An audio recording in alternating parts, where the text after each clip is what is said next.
Zaran avait toujours été un outsider. À sa naissance, son pelage possédait une teinte d'or unique, plus lumineuse que celle de n'importe quel autre lion. Sa mère l'avait toujours protégé, le considérant comme une bénédiction des dieux de la savane. Mais les autres membres de la troupe étaient suspicieux, le voyant comme un présage ou un signe d'anomalie. Au fur et à mesure qu'il grandissait, son caractère indépendant et son penchant pour la solitude le rendaient encore plus distinct. Il aimait se tenir à l'écart, observant le monde d'un regard critique, choisissant ses batailles avec sagesse plutôt que de céder à la fougue de la jeunesse. Cela lui avait valu le respect de certains, mais aussi l'incompréhension de nombreux autres. Tico, quant à lui, faisait face à une toute autre série de défis. Dès le premier instant de sa vie, il avait été considéré comme trop petit, trop frêle.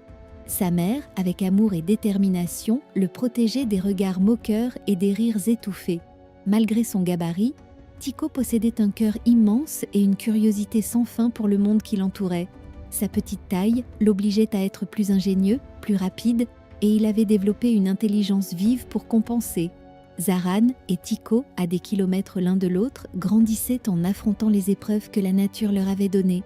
L'un cherchait sa place dans un monde où il était trop différent pour être pleinement accepté. L'autre combattait chaque jour pour prouver que sa taille ne définissait pas son courage. Le vent de la savane portait en lui les murmures et les rumeurs. Et un jour, une histoire parvint aux oreilles de Zaran. Une histoire à propos d'un lion minuscule, doté d'une force de caractère immense. Curieux, il se mit en quête de ce lion, espérant trouver un compagnon d'aventure, ou au moins une âme qui comprendrait ses propres défis. Tico, de son côté, entendit parler d'un lion solitaire, majestueux dans sa différence. Il brûlait de rencontrer celui qui, comme lui, avait su défier les normes de la nature. Leurs chemins étaient destinés à se croiser, et quand ce moment viendrait, la savane elle-même retiendrait son souffle, témoin de la rencontre de deux esprits aussi libres et indomptables. Chapitre 2 : L'étrange amitié. Le soleil se levait à peine sur la savane. Le ciel s'illuminait de teintes d'orange et de rose, jetant une douce lumière sur les herbes hautes. Zaran, le lion solitaire, se promenait sur son territoire. Malgré sa force et sa stature impressionnante, quelque chose le tracassait.